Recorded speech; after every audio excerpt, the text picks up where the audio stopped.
now drink plenty of water. All signs point to the late stages of Ebola.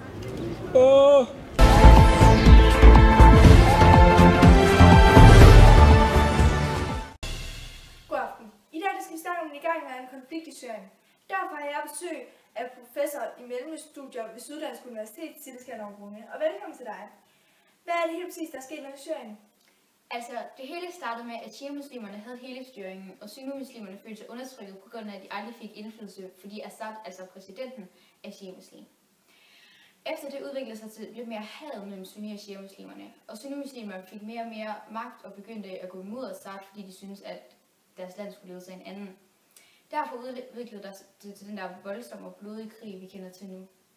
Men hvem er sunni- og shia-muslimer, og hvad er forskellen på dem? Altså, sunni- og shia-muslimer er to forskellige slags muslimer, og forskellen er, at de har to forskellige meninger om, hvem der skal være efterkommere af profeten Muhammed. Og det er nogle sunni-muslimer, der har skabt ISIS. Men hvem er ISIS?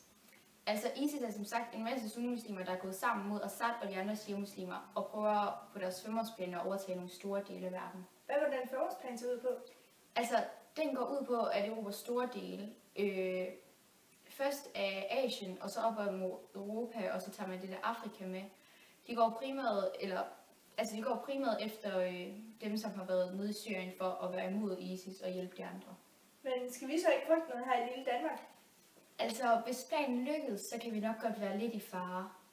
Men det er jo kun, hvis planen lykkes. Så ja. Men er de så nok til at overtage alt det, som de gerne vil? Ja, altså de er jo allerede ret mange. Og hvis de nu tager et land mere, hvis de erobrer et land mere, og så bliver det jo mange flere, og så flere lande, og så kan de jo, ja, så bliver det jo mega mange. Men hvor får de så alle de penge fra, som de skal transportere sig med, og alt det? Altså dem får de primært ved smugleri, menneskehandling og pengeafpresning.